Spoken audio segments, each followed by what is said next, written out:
रुआ देख रहल बानी बिहार के डिजिटल क्रांति के जनक न्यूज बिहार के YouTube channel Bharat live TV. नमस्कार, मैं ऋचा शर्मा और आप देख रहे हैं भारत लाइव। बिहार कोरोना के चपेट में है, लगातार आंकड़े बढ़ रहे हैं, लेकिन बिहार में कोरोना पर कोई सोच नहीं रहा, बल्कि यहां पर कोटा पॉलिटिक्स किया जा रहा है। जब से योगी आदित्यनाथ की सरकार ने अपने बच्चों को कोटा से वापस बुलाया है, तब से विपक्ष इस मुद्दे पर अपनी आवाज गंभीर करता नजर आ रहा है और अपनी आवाज बुलंद भी किया है। लगातार नीतीश सरकार से सवाल भी किया जा रहा है कि आखिर नीतीश सरकार अपने बच्चों को अपने राज्य वापस क्यों नहीं बुला रहे हैं। इसी बीच जब बीजेपी के विधायक और खासकर हिसुआ के विधायक ने जब अपनी बेटी को वहां से वापस बुला लिया, तब सवाल और भी गंभीर हो जाता है कि आखिर उनको पास क्यों दिया गया। क्या पासेस सिर्फ वीआईपी लोगों के लिए है और आम लोगों का इससे कोई लेना देना नहीं है। अब इस पर भी बयानबाजी का दौर चालू हो गया। विपक्ष लगातार सवाल खड़ा कर रहा है। इसी बीच तेजस्वी प्रसाद यादव ने भी ट्वीट के माध्यम से सीएम नीतीश पर वार किया था। उन्होंने कहा था कि अगर सीएम नीतीश अक्षम है, अगर वो नहीं बुला पाते हैं बच्चों को, तो हमें अनुमति दी जाए, मैं खुद जाऊंगा, उन बच्चों को लेके आऊंगा। इस पर अब विपक्षी दल और खासकर सत्ता दल की बात करें, वो पलटवार करती है और जेडीयू के प्रवक्ता अंजुम आरा से हमने बात की। उन्होंने कहा कि तेजस्वी यादव ढोंग कर रहे हैं, अगर वाकई उन्हें काम करना रहता तो अज्ञातवास में नहीं रहते। इसके बाद निखिल मंडल ने भी बयान जारी किया। उन्होंने भी कहा है, निखिल मंडल भी जेडीयू प्रवक्ता हैं, उन्होंने कहा है कि तेजस्वी प्रसाद यादव भी पॉलिटिक्स कर रहे हैं और अज्ञातवास में है वो, तो सबसे पहले उन्हें ये बता देना चाहिए कि वो कहां हैं और उन्हें कहां से कहां तक का पास चाहिए। यानी कि अब कोरोना पर कोई सोच नहीं रहा, सोचता है तो कोटा पॉलिटिक्स पर। अब इसको लेकर भी बयानबाजी खूब हो रही है। आज हम आपको इसके दूसरे पहलू के बारे में बताएंगे और सबसे पहले बाबा से जानते हैं। बाबा, कोरोना से जहां डर होना चाहिए लोगों में, अब बिहार में इसको लेकर पॉलिटिक्स शुरू हो गया है, कोटा बीच में आ जाता है कोरोना के। झूठ मूठ ही सही, प्यार दिखावे आ जा, अंतिम सांस ले रहल बानी, आस बंधावे आ जा। एकर मतलब तो समझ गई लोग जी, लेकिन चूंकि मामला बिहार से बाहर बा, भोजपुरी से बाहर बा, तो एकरा के हम भोजपुरी में ना आगे कहब। कुछ लाइन रहे जो हम यही बीच में दरमियान लिख ले रहे कि लगातार जो फ़ोन कॉल्स आ रहे हैं हमारे पास, उन फ़ोन कॉल्स ने एक बात तो पक्का कर दिया है कि अब ये समय है, इसमें ना आपके पास कोई दवा है, सिर्फ दुआ है। आपके पास लॉकडाउन, क्वारंटाइन करना, सोशल डिस्टेंसिंग, इसके अलावा आपके पास क्या ऑप्शन है? कोई ऑप्शन आपके पास नहीं है। इसी पर मैंने लिखा था कि झूठ ही सही, झूठ मूठ ही सही, प्यार दिखावे आ जा, अंतिम सांस ले रहल बानी, आस बंधावे आ जा। अब आस की ज़रूरत है, उन लोगों को भरोसा की ज़रूरत है और विश्वास बनाने की ज़रूरत है, हिम्मत बंधाने की ज़रूरत है। और हिम्मत का ही कारण था कि हमने ताली बजाया था, हमने सब कुछ किया था, हमने दीपक जला करके अपने अंदर ऊर्जा भरने का प्रयास किया था। लेकिन अब इससे आगे लगता है ऐसा ऋषा कि बिहार से कोरोना खत्म हो गया है। चूँकि बिहार में जिस तरह की पॉलिटिक्स शुरू हो गई है, उसे देख करके नहीं लगता है कि यहाँ के लोग चिंतित हैं कोरोना को लेकर के। और चिंता होगी भी क्यों? क्योंकि अपने बेटे, अपने पुत्र, अपने पुत्रियाँ, अपने वगैरह वगैरह वगैरह वगैरह वगैरह 700 का आंकड़ा लगभग है जिन लोगों को इस तरह के आदेश मिले हैं। जैसा कि तेजस्वी यादव की चर्चा आप कर रही थी, तेजस्वी यादव ने ही लिखा है कि 700 लोगों को, स्पेशल लोगों को, विशिष्ट लोगों को ऐसे आदेश मिले हैं और वो लोगों को लेकर के आए हैं। जैसा कि कल रवि ने भी लिया था, हिसुआ के विधायक हैं अनिल जी, जो बीजेपी के सचेतक भी हैं, उनके पुत्र और पुत्री में भी बड़ा कंट्राडिक्शन है। अखबारों में आपने देखा होगा कि पुत्री की चर्चा हो रही है।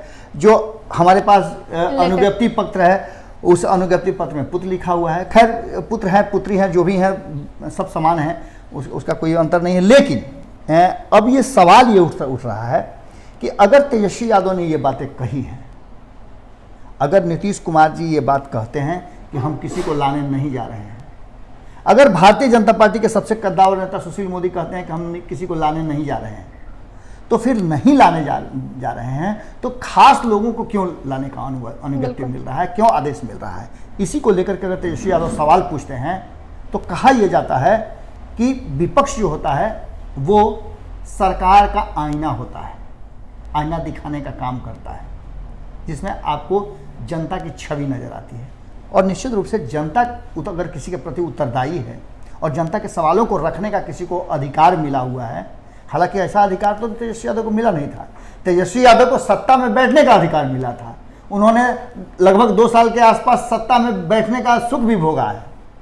तो उस समय नीतीश जी हो सकता है कि उनके पास वही एक रास्ता हो, वही एक डेंगी हो जिस पर चढ़ करके वो सत्ता के तक जाना चाहते हो, लेकिन सत्ता पर जाने के बाद तेजस्वी यादव को अलग करके नीतीश कुमार ने एक अलग राह अपना ली। उन्हें शायद बड़ी जहाज मिल गई, अब उस जहाज पे अपने आप को संतुष्ट महसूस कर रहे हैं।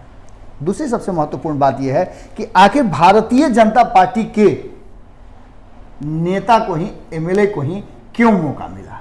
बिल्कुल, जदयू के लोगों को भी मिल सकता था, लेकिन खैर हो सकता है जदयू के लोग भी 700 में शामिल हों, उनकी बातें अब तक सामने नहीं आई हों।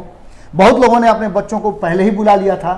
एक चिट्ठी भी हमारे हाथ लगी थी जो कि तेजस्वी यादव ने ही किया था, जो बिहार सरकार ने लिखा था गृह मंत्रालय को, उसके वो भी चिट्ठी है। उस चिट्ठी में बहुत सारी चर्चाएं हैं कि जब कोरोना का संकट चल रहा है तो लोगों को कैसे कर सकते हैं, लेकिन इन सब के बीच में सबसे जो महत्वपूर्ण बात सामने आई है वो ये आई है कि बहुत सुलझे हुए लोग हैं जिनसे आपने बातें की हैं।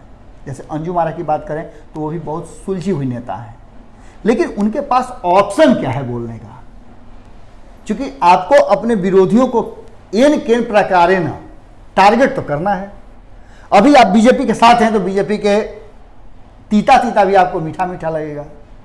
सबसे बड़ा सवाल ये उठता है कि नीतीश कुमार जब भी घिर रहे हैं तो बीजेपी के ही लोगों के कारण घिर रहे हैं। बिल्कुल, आपने देखा होगा कि बिहार में, पटना में जो समस्या हुई बाढ़ की, विभाग किसके पास था? बीजेपी के पास था। चमकी बुखार किसके पास विभाग था? निश्चित रूप से स्वास्थ्य विभाग था, और वो भी बीजेपी के पास था। ये बातें 2 साल के अंदर में नहीं हुई थी। जब 2 साल वो महागठबंधन के साथ थे तो ये बातें नहीं हुई थी। ये बातें तब शुरू हुई जब वो बीजेपी के साथ गए।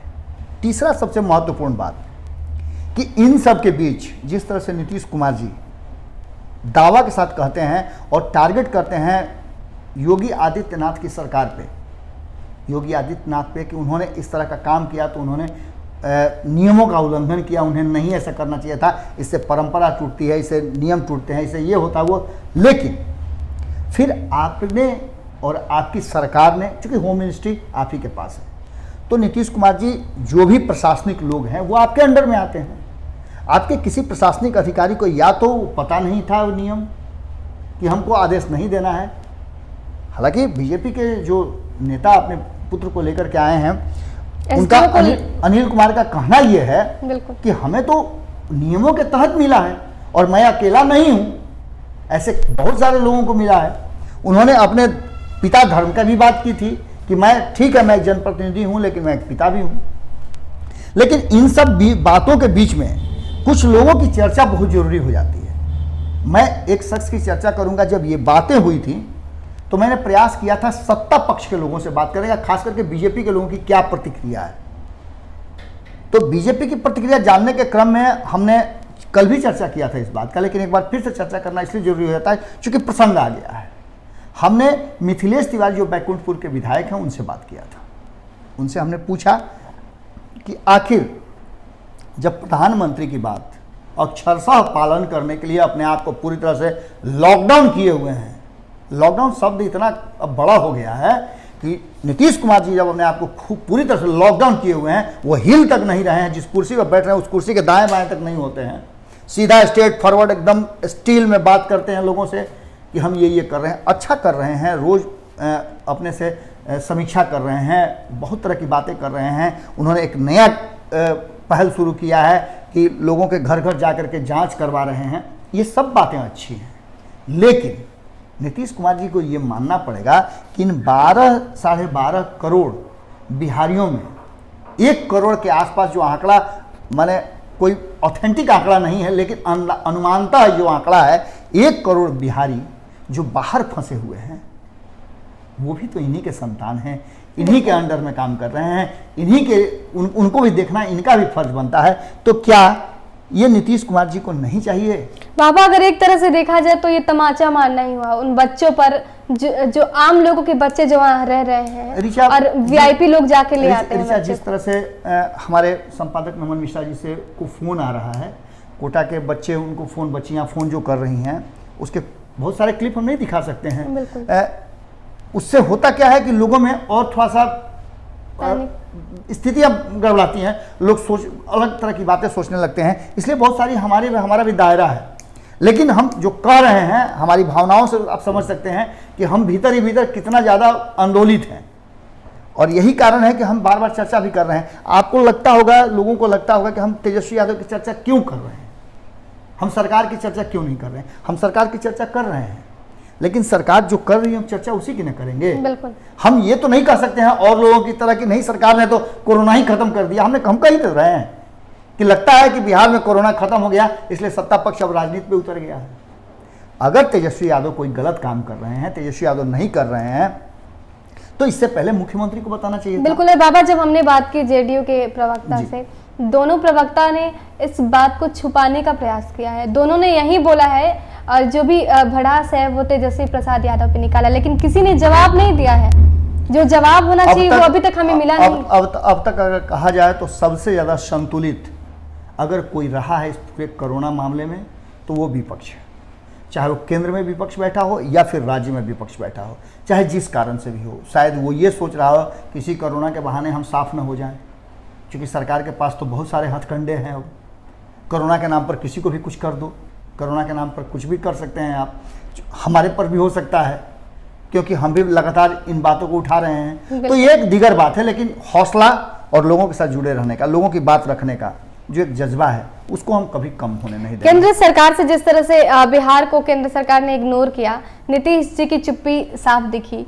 लेकिन ये ऐसा मुद्दा था क्योंकि ये आम लोगों का मुद्दा है, आम लोगों से जुड़ा हुआ मुद्दा है। क्योंकि वीआईपी पास किसी को आप दे रहे हैं जिनकी बेटी वहां फंसी हुई है, ऐसे बहुत सारे हैं। क्या वो निसंतान है? क्या उनके पास संतान नहीं है? क्या ऋचा, हम एक प्रश्न पूछना चाहते हैं सरकार से, चाहे केंद्र की हो चाहे राज्य सरकार की हो। हम सिर्फ एक प्रश्न पूछना चाहते हैं। आप घर के मालिक हैं, मुखिया हैं, आपने कह दिया कि घर से किसी को नहीं निकलना है, तो क्या हमारी आवश्यकताएं भी उसी के साथ बंद हो जाती हैं? क्या हमको आप भूखे रहेंगे, हम बिना कपड़ा के रहेंगे, हम बिना किसी तरह के कोई सुविधा के रहेंगे? अगर आपने एक आदेश दे दिया कि आप घर के अंदर रहें, मैं पूरा करूंगा आपका सब कुछ, यही एक रास्ता है, तो आपको पूरा भी तो करना चाहिए।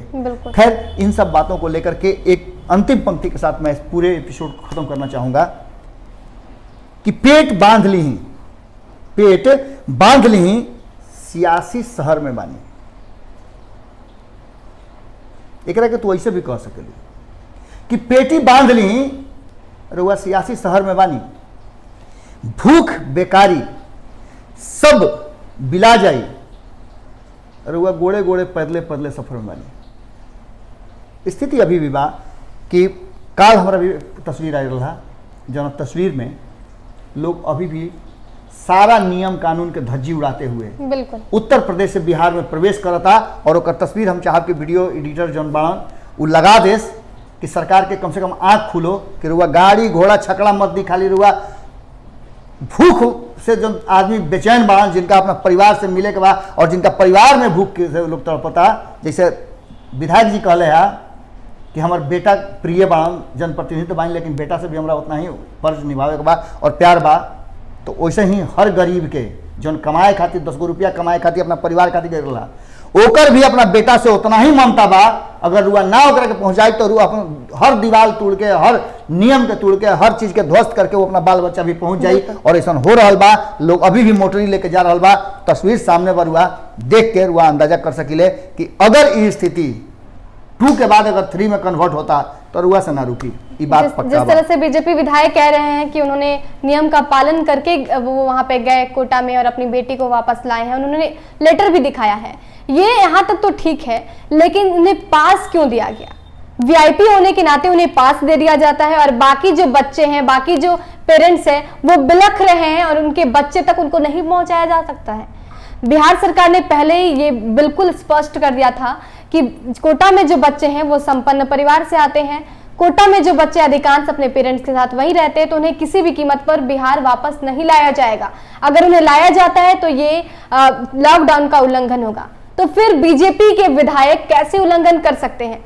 क्यों उन्हें पासेस दिया गया? क्या वीआईपी लोगों के साथ अलग ट्रीटमेंट और आम जनता के लिए अलग ट्रीटमेंट? तब तो वोट के आधार पर भी होना चाहिए। तब तो वोट लेते समय, मतदान लेते समय भी दो तरह का ट्रीटमेंट करना चाहिए। आखिर मत लेते समय सब लोग एक हो जाते हैं और जब इस तरह की स्थितियां आती हैं तब आप वीआईपी और आम लोगों में दो कैटेगरी बांट देते हैं।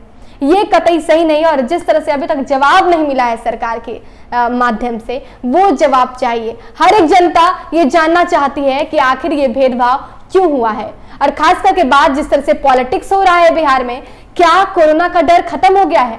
सवाल बहुत है लेकिन जवाब देना ही होगा। रिचा, इसी बीच में मैं एक प्रश्न मैं जनता के सामने अभी रख के जा रहा हूं कि 7 बजे हम लाइव आ रहे हैं।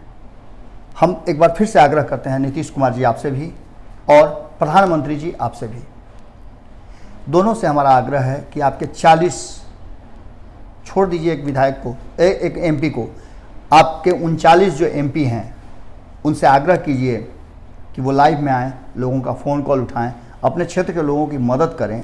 ये बहुत ज़रूरी है। हम तो फ़ोन उठाएंगे ही, हम लगातार कॉल करेंगे। यदि आप फ़ोन नहीं उठाएंगे तो हम वही कहेंगे जो हमें कहना चाहिए कि आप फ़ोन नहीं उठा रहे हैं। लोगों के फ़ोन तो आप उठा ही नहीं, तो हमारे भी फ़ोन कैसे उठाएंगे आप? खैर, आराम कीजिए। आप लॉकडाउन में हैं, सोशल डिस्टेंसिंग मेंटेन करना है आपको, लेकिन ये डिस्टेंसिंग तब भी याद रखिएगा जब वोट लेने जाइएगा। अभी आपके पास 4 साल का आसपास समय है। इस 4 साल में जितना ऐश करना है कर लीजिए, जो कुछ भी करना है कर लीजिए, जितना लॉकडाउन का पालन करना है कर लीजिए, लेकिन जनता है, सब जानती है। बिल्कुल। और आपको इस मुद्दे पर क्या कुछ कहना है हमें जरूर बताइए। बहरहाल बने रहिए हमारे साथ और देखते रहिए भारत लाइव। नमस्कार।